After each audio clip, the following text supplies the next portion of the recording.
Hello to you. My name is Maria Kądzielska and this is Poland Daily Culture. We are recording today in one of the most beautiful places in Warsaw. And exactly, it is right now in Warsaw, but it was a small town next to it historically, which is of course called Palace of Wilanów. And Wilanów Palace is a huge, beautiful residence of royalties from the past, and right now a museum. We are in the Villa Intrata, dressed in historical dresses, and with me is Julia Barczuk, one of the members of Debiutantki program. Thank you very much for being with us. Thank you for having me. And well, in the previous episode, we talked a little bit about the dresses and what you're wearing, but we didn't talk at all about makeup in those times and hair.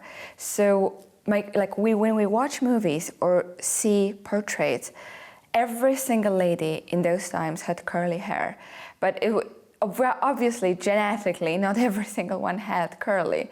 So how did they manage to wake up like this? Yes, so it is a long process because there were no like heat curls, right? Curling irons back then. So to the best of my knowledge, they were using the pieces of fabric to wrap their hair around, and they needed lots of them because, as you can see on the portrait and right now on you, on me, yes, the curls were very, very small and very tight. So they had a full head of the curls set in the pieces of fabric, and they were sleeping in them so that the next morning when they wake up and they start to prepare for the day, they could have the curly hair. And they needed to do that every single evening. That's why in the movie like Pride and Prejudice, we can see the sister Bennets that they're doing each other's hair, wrapping every it. evening, basically. Yeah, there was like the evening routine, right?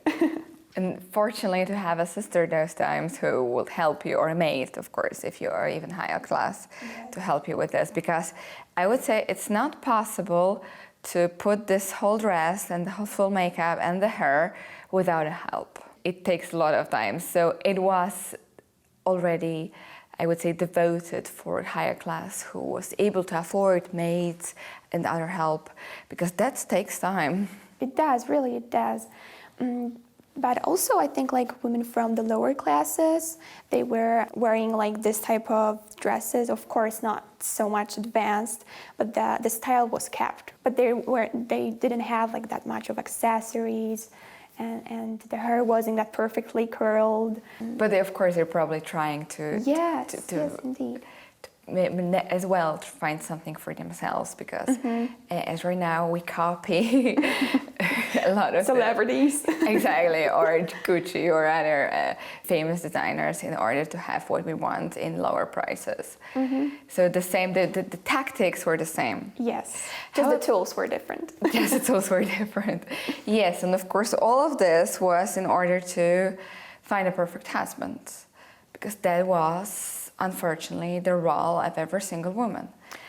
And moreover, they were dependent so badly on their men or brothers, because themselves women, especially in England, didn't inherit the fortune, yes? Yes, indeed.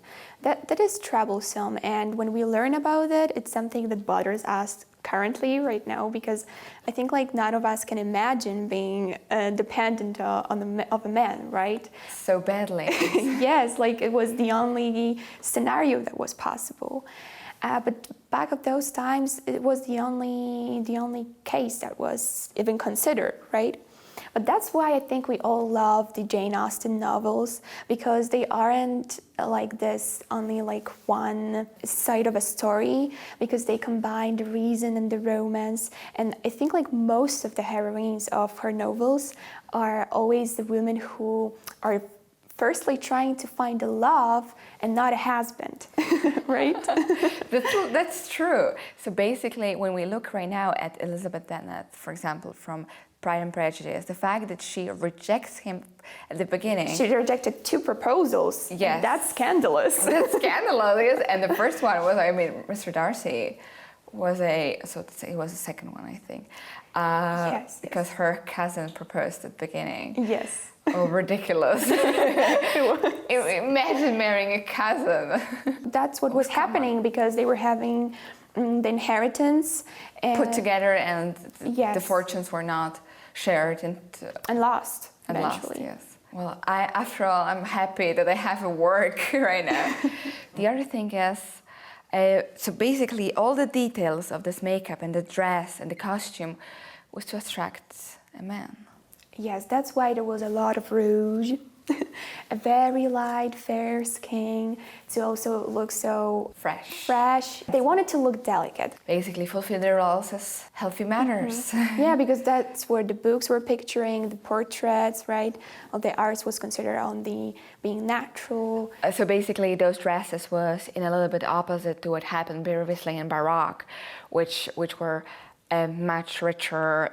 The makeup was stronger. Of course, corsets, and here the lingerie, there's elements of corsets and bras, but they are not so strong and so heavy as a Baroque. Yeah. I would say those women were a little bit more comfortable in those times. Yes, they were indeed. It was the comfortable times after the Baroque. They didn't have to put, I would say, like dull-looking makeup, right? It was all about being natural, but being naturally beautiful. So always trying to show what was the most beautiful in the woman, right? Yes. In every single one. And not much makeup except the rouge and white skin, of course. Is one. That's why we having the umbrella and we're having the gloves, or basically having a small stroll through the garden in order to get some fresh air, but not too much exercise. That's why, again, Elizabeth Bennet is pretty unique because she walks instead of taking a carriage.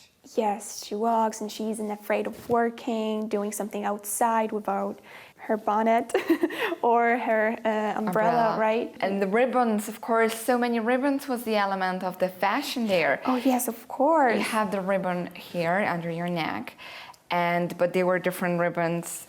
Yes, I have one also.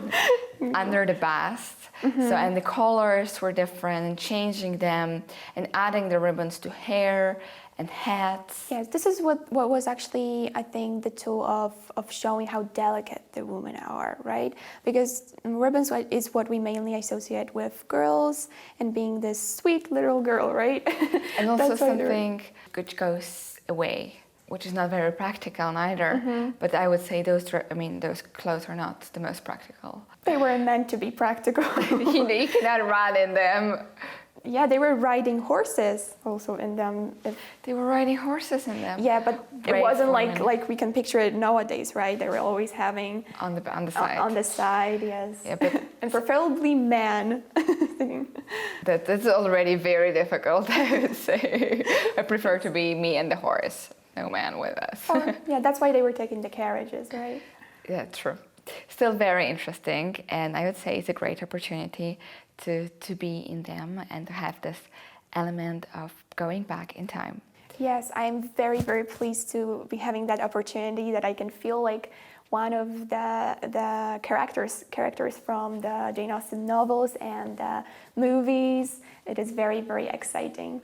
And if you would like to become a character of Jane Austen movie, and of course, if you are a woman, of course, that's a condition, take part in the Debiutantki program and maybe you will have a chance to go back in time.